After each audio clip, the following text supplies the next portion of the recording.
Welcome back. This is Angela Slaughter, and I'll be presenting some basic points that were made in Chapter 1. Now, although I may not have a lecture on every chapter, at the times when I do, it will not be a page-by-page review of the chapter being covered.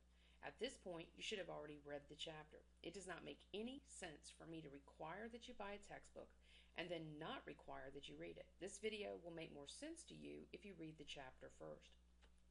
Now, when we think about business, we usually think of profit-seeking entities that provide goods and services, and those consumers can be individuals or organizations. Now, for the most part, companies, although they may have some social goals and other philanthropic initiatives on their agenda, for the most part, the primary reasons that businesses exist is to make a profit. We need these entities to focus on profits because it enables the economy to expand and for the workforce to gain full employment. And obviously, there is no way to list every single business in the country, which would include all the independent contractors, the self-employed proprietors, partnerships, private and public corporations.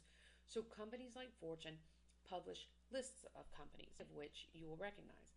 And when we click on that link, we can see that Fortune has neatly introduced the top 500 companies. Now, I'm not going to click on it here because I want to stay on the slides for the purpose of the videos. But if you Google Fortune 500, you will see these different rankings. When you click on see the full list, you will see that ExxonMobil is the #1 ranked company in the United States. When you click on number 2, you will see Walmart is listed as number 2, Chevron is listed as number 3, and just for laughs, if you look at number 4, it's ConocoPhillips. And isn't it funny how we're paying the highest gas prices at the pump that we've ever paid, and 3 out of 4 of the top companies on the Fortune 500 list are petroleum companies? Well, I won't even get started on that topic. But in most cases, these businesses were started by individuals or groups of people who were not afraid to confront failure eye to eye, and they've been able to earn the rewards from overcoming those risk factors. And people who take risks of this type are called entrepreneurs. Entrepreneurs are usually failures. At many times, they are failures for a very, very long period of time before they finally succeed. And if you ask most entrepreneurs how many times they failed, they might tell you hundreds or thousands of times. Entrepreneurs will often thrive in these high-risk situations, but they can have short attention spans, and once they start a business, they're ready to take off with the next shiny thing. So at the same time that entrepreneurship is a powerful factor of production, it is also a characteristic of people who are motivated, self-starters, who innovate, create, initiate, and drive wealth. But they can also take off with the next idea and leave their past endeavors behind to be managed by others. And that sounds like job creation to me. After all, once the company is generating a profit, the risks are dramatically reduced, and that challenge disappears for many entrepreneurs. So how does this profit happen in a business? Accountants have a formula for it. Economists can measure it in terms of productivity, and bankers and investors can invest it to make more money. But how does it happen in the first place? It all begins with the factors of production. Now, the book has a nice and neat definition of the factors of production that reads, the 4 basic inputs for effective operations: natural resources, capital, human resources, and entrepreneurship.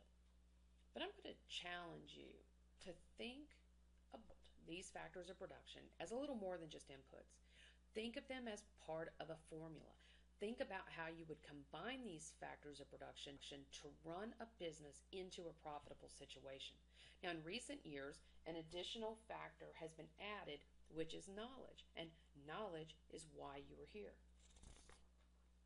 Now, if you own a restaurant, you would combine capital, the food making equipment, with human resources, your employees, with entrepreneurship, your drive to take on the risk of opening a restaurant, with your knowledge, perhaps its past experience, with all that combined in a formula that is unique for you and your business. Basically, your wealth formula is created.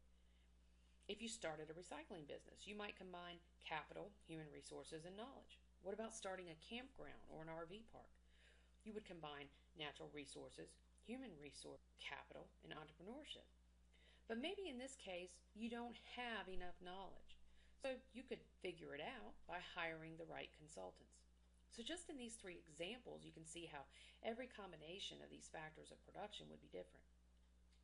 Now you'll also see on the slide a reference to the Occupational Outlook Handbook, and this is kind of a goofy place for the publisher to put in the presentation, but if you're interested in looking at different jobs and the salary ranges associated with them, this is a good resource to investigate, and you can Google Occupational Outlook Handbook as well.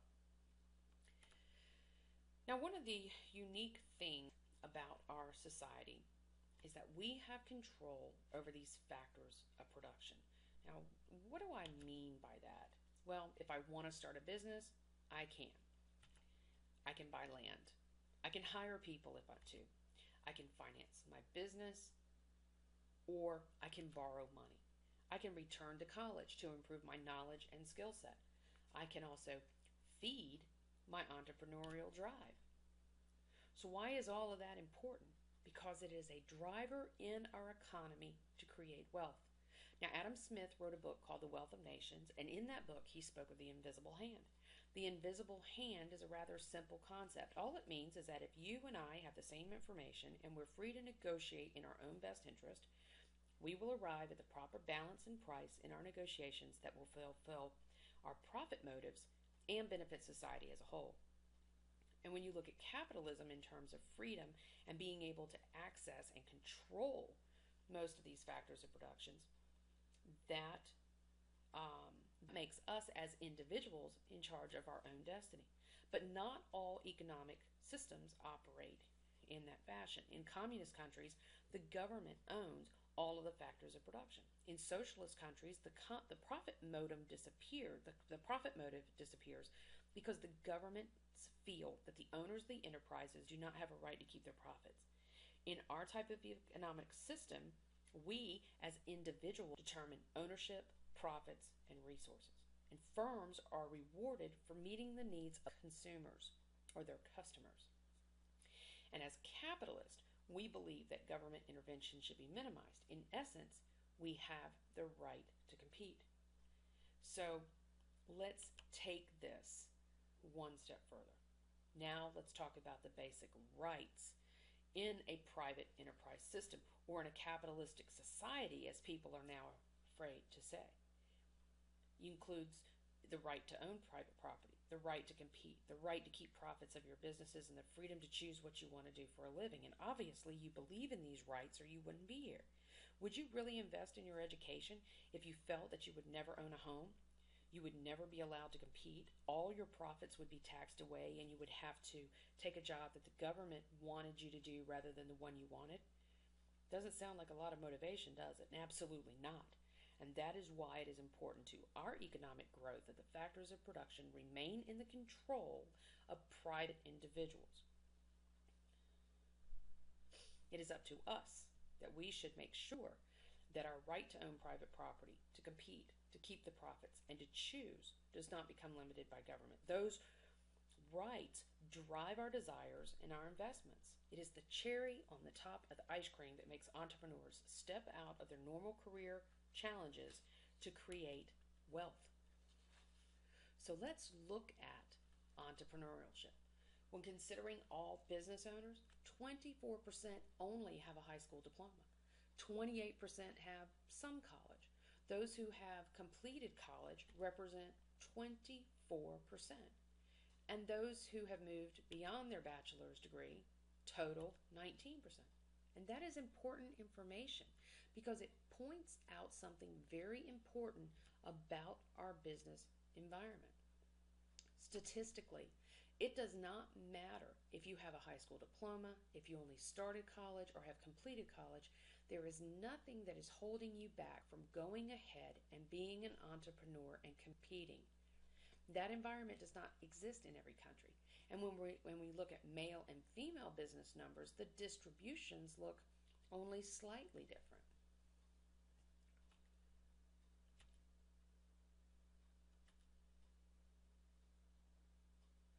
Now, you've seen in your textbook that for companies to compete, they will align with each other. And they form different types of cooperative relationships. And on this slide, they name two: partnerships and strategic alliances. The main difference between the two is that partners with each other, but strategic partners form, become more competitive in their in their different industries. They want to create a competitive advantage. Now let's look at demographics. In the textbooks, the authors presented some basic information about the demographics of our country, but I want to really go into greater detail so that you can actually see what they're talking about. Now in this slide, you can see a visual comparison between how the median age or the average age has changed between 1960 and 2010. Median, of course, is average, the average age. You can see that the largest group of people in the 60s and 70s were under the age of 18. In 1960, 35.9% of the population, was under the age of 18, and that number decreased in the 1970s to 34.3%. We look at how things have changed today, or in 2010 in this case, and we see that the largest group of people is now represented by the 18 to 44 group, and that is actually my generation. In the 1960s and 70s, I was under the age of 18. Now, at the age of 44, I'm still barely in the largest group in terms of median age. I personally relate to that age block. However, the block that is consistently growing in an upward direction are those in the 45 and over groups. It's always interesting to look at information on the state level. You can see on this slide that Virginia has a median age or an average age of 37.5 to 39.9. In this case, I'm a little older than the median age in Virginia. Another important part of demographics that affects businesses is considering the minority populations. Now, if you look at this map, it shows that the highest concentration of minority populations is across the Deep South, in isolated parts of the North in the Midwest, and in Alaska, where there are many villages of indigenous people. And again, this is an important business trend when considering topics like diversity. Your workforce and your business should closely reflect the demographic of your labor pool, or something might be wrong with your diversity program. So knowing how the populations are distributed throughout your immediate area is very important in business.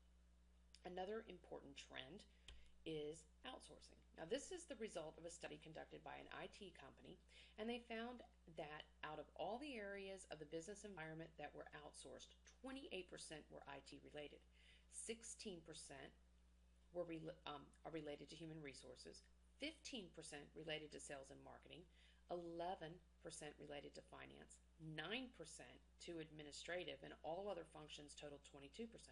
Now, this information is important for you to be aware of in terms of business trends because it tells you what skills are being obtained from outside the country. Are we outsourcing because it's cheaper, more efficient? Are we outsourcing because we have very little talent in our own country that can perform the task involved? Or is it certainly something that just depends on the particular industry? So in every introduction to business class, I take an opportunity to present some important information, some of which is demographic, to answer the question, why am I here? Some of you are here because you truly want a degree. Many of you may be compelled or pressured by relatives or mentors. Still, others may just be undecided and taking some classes during a time when you were trying to figure out what you want to do. Well, let's talk about this.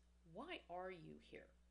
One reason is because as your education rises, your unemployment rate decreases.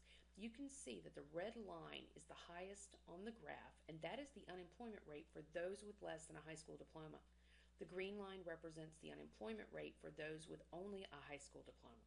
The purple line includes those who have some college or an associate's degree, and the blue line represents those with a bachelor's degree.